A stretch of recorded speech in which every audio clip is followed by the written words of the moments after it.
The Supreme Court on Wednesday heard oral arguments in a case centered on President Donald Trump's use of an emergency law to enact his sweeping Liberation Day tariffs, and even Trump-appointed justices appeared skeptical of the administration's arguments.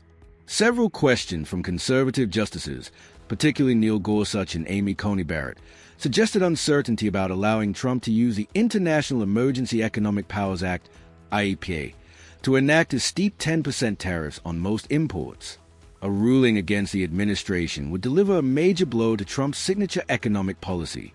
The IEEPA law gives the president broad economic powers in the event of national emergency tied to foreign threats, and Trump declared the trade deficit such an emergency to impose tariffs via executive order earlier this year.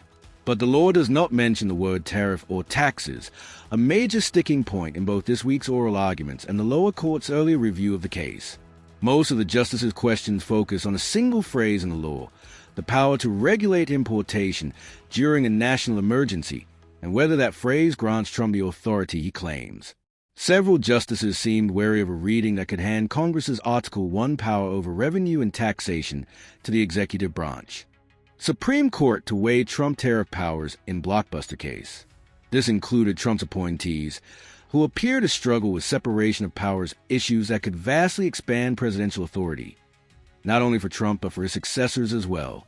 Barrett, in particular, pressed U.S. Solicitor General D. John Sauer on this, asking, "Can you point to any other place in the code or any other time in history where that phrase, together with regulate importation, has been used to confer tariff-imposing authority?"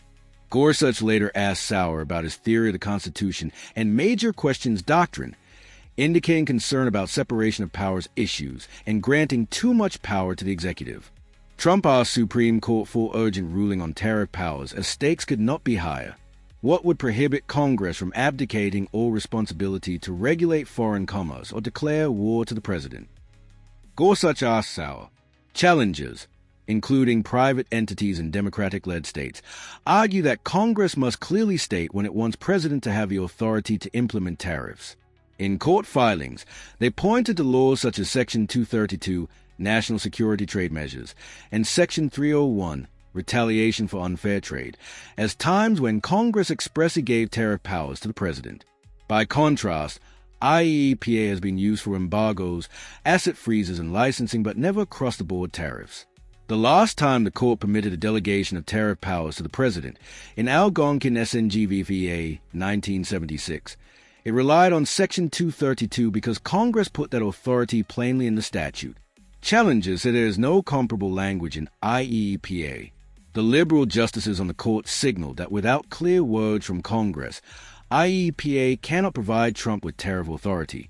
After a previous Supreme Court decision in Loper Bright v. Raimondo, 2024, courts no longer give federal agencies the benefit of the doubt when interpreting vague laws.